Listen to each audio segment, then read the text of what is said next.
Well, how's it going, guys? Welcome back. We've got some more diary for you today and got some more things to talk about. It's been pretty much the same as it has been the past few days. No, I take that back. There has been some evolution, I think, for all of us as we go through this. I think, it's sort of like going through the stages of grief, right? Although I don't think I could identify like 7 stages, but I do feel like that there's a certain level of denial, bartering, acceptance, that kind of thing. And I feel like every time we do a diary like this, and every time I reflect on what's happening, I do get closer and closer to acceptance, which is, I think, is that the 7th stage? I think it is the 7th. And hopefully, the rest of you are out there. The rest of you guys are doing the same, are feeling the same thing. I've got my little girl back there. She's on the floor watching Sesame Street while I film this. You good, baby? She's so beautiful. All right, so you saw our video earlier this week. I think it was yesterday when we took a trip out to the world to see how people were coping and dealing with. Not coping. Just to see if people were out, whether they were going out or staying home. We went to Old Town Orange, which is usually a lot of activity, a lot of things going on there. We went to Disneyland, obviously, on Harbor, and tried to drive around the compound there. And I was shocked to find out just how few people. I expected to see more people out and about, trying to do things, trying to, be out in the world. But I was surprised to see how few people were there. And then that kind of continued. Liz and I had to get some shopping done last night. We had to do a little shopping, and so we went to the store. We went to Target, and I don't know where, how Target is where you live, or Walmart or whatever. Walmart was closed at 8:30 last night. Never have I ever seen anything like that. And that shocked me, but Target was open, and there was, I kid you not, 30 people in the entire store. I think I could safely say 30 people in the entire Target. It was so quiet. It was so weird and creepy and eerie, like we were just living in some other reality. And Liz and I were talking. We're like, I just can't believe that this is it. Like this is happening. It seems impossible to accept and to believe that we are in the place where we are today. So much so that I think that people are still in that denial stage. I don't know. Maybe I'm in the reverse of denial. Maybe I'm in overly acceptance. Maybe I should be in a little denial. I don't know. But I've always said, for the past few weeks, that I'm taking the safe route on this and staying home. And that's what I kind of want to say to my fellow Tustin Tillers. Thank you, and I'm so proud of you guys for doing the right thing for all of us, for staying home. I'm so impressed that everybody has been able to just resist that urge to go out.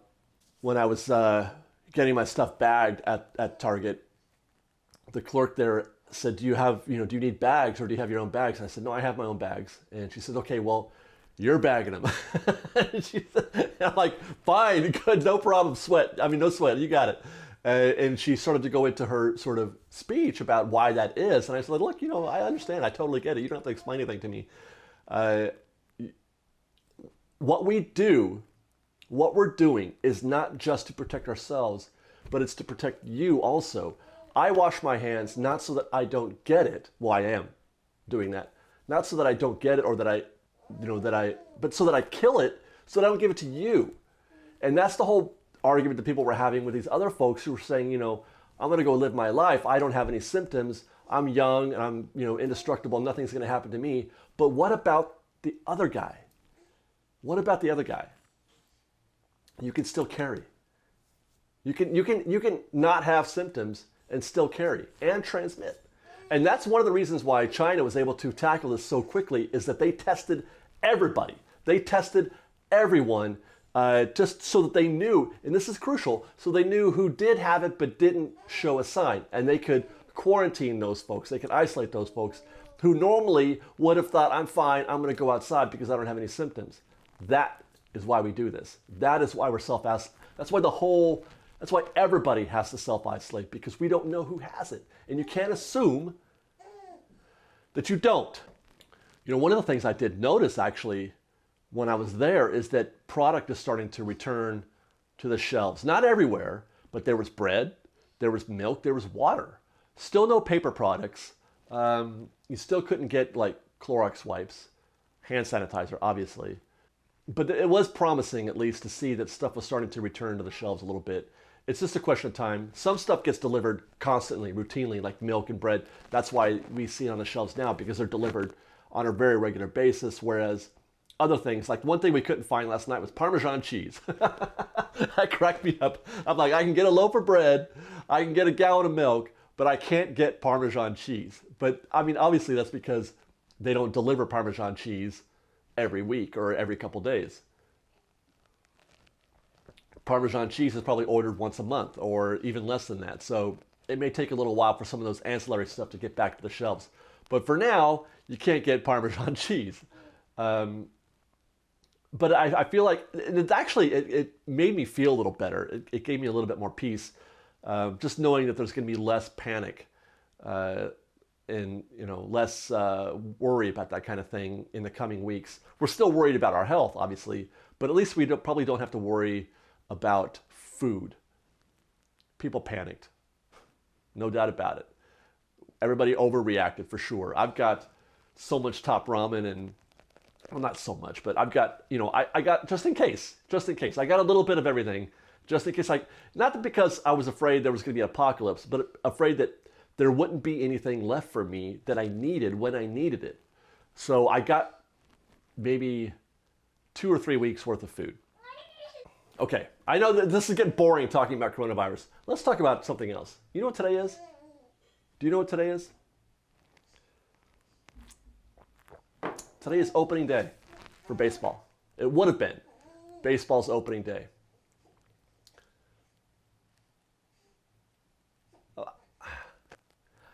I used to love baseball. Baseball was the number one sport above all others. I collected a buttload of baseball cards, me and my brother. We used to collect all kinds of sports cards. We used to collect football cards, basketball cards, hockey cards. I even collected golf cards. Golf cards? I collected Star Wars cards, wacky packages. I don't know. You name it, I collected all of it. And my brother and I were pretty avid baseball card collectors, to the point where we would go to baseball card collecting shows and get a table and trade or sell our cards at trading shows. Do they still do those? Do they still do baseball card trading shows? I wonder. I loved baseball, loved it so much. Now, as I grew older, I fell out of love of it a little bit for whatever reason. Not so much because baseball didn't do it for me anymore, although it is really slow. I totally get it. It's hard to watch on television, and it's hard to get to games. But I guess as I grew older, I just sort of, I phased out of this and phased into other things. But it hit me pretty hard today when I realized that this was supposed to be opening day. It's a day of optimism. It's a day of, this is going to be our year. The Angels were looking to put together a pretty good team. We signed a couple guys. Shohei Ohtani was going to, he might pitch again this year. That's great. We got a new manager, Joe Madden. I mean, he's great. I love Joe Madden. So I was really looking forward to baseball this year as an Angel fan. But alas, it's just everything. Everything is on hold. And that's kind of one thing that I've been reflecting on a lot lately, is how there is no other thing happening in this world. There's no movies. There's no, new, current events happening. It's difficult to talk about entertainment trends. There's no sports. There's no theme parks. There's nothing happening. All that anybody is talking about or thinking about is this disease. That's one thing I noticed going back to when I'm at Target. It's very rare when you can share a collective thought. It's very rare when you can recognize that we're all sharing a collective thought. But when I go to Target and I look at the faces of all the people in the store, and I try, you know, because I'm usually pretty good. I'm an empathetic person. I have I'm what they call an empath, and I can feel what other people are feeling often. And it is so clear that we're all just, it's nothing but coronavirus. Occasionally I'll hear conversations about people just having, you know, regular, you know, my friend did this, or we're going to do this later, or whatever. Very rare. And it's just so strange how uniform all of our thoughts have become. You know what I miss more than anything right now? Well, I should say besides Disneyland, is golf. I really miss golf. That's the sport that sort of overtook baseball for me.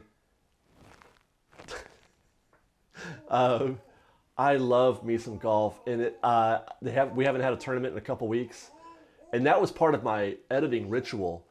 Was I would record every golf tournament. I would PGA Tour, European Tour, the Corn Ferry Tour if it was available, Senior Tour, and I record all of those every week, and then I would binge watch them while I'm editing video Sunday, Monday, Saturday night, that kind of thing.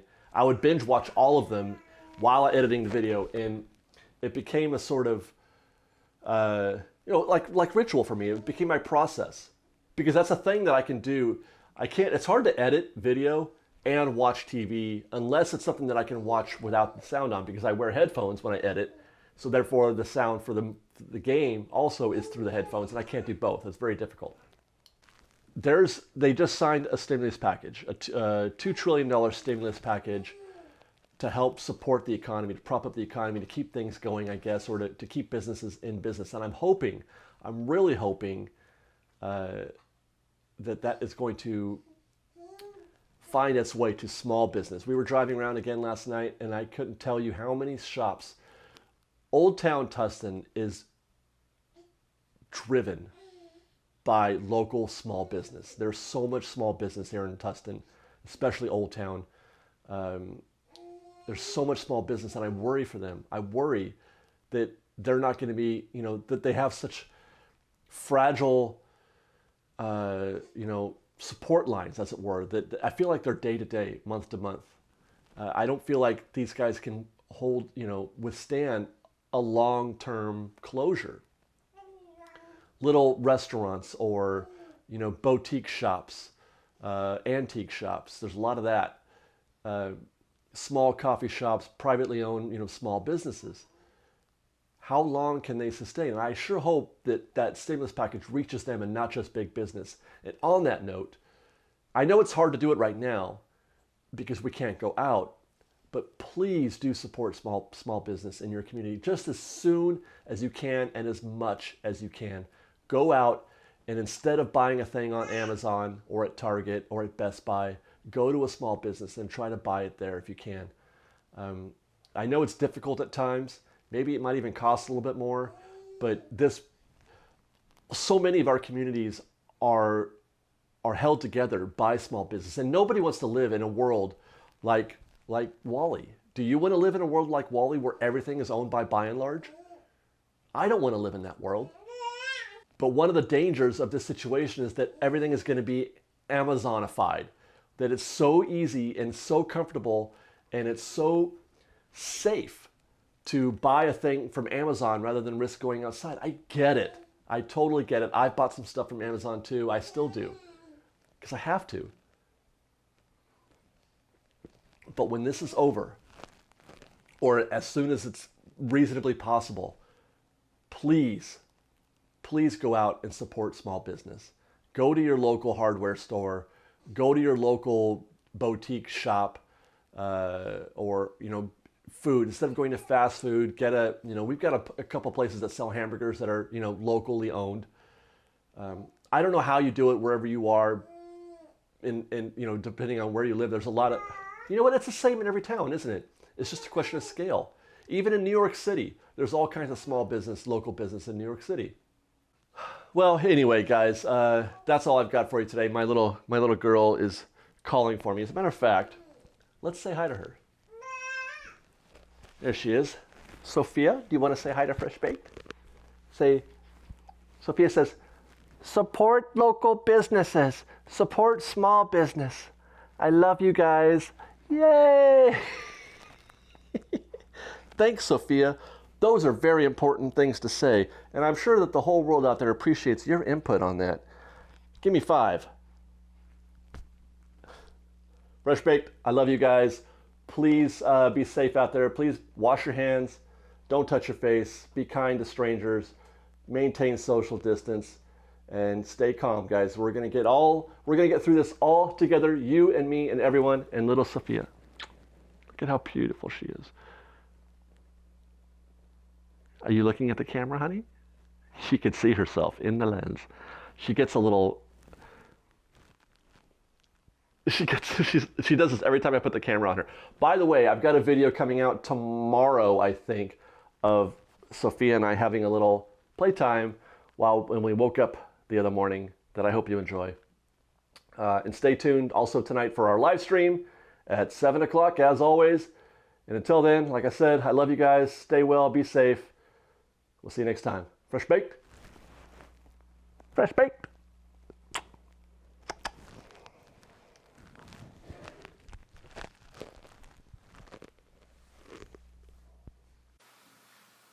What you looking at? What are you looking at? What? You know, she's trying to look up at the camera. She wants to see it. Okay.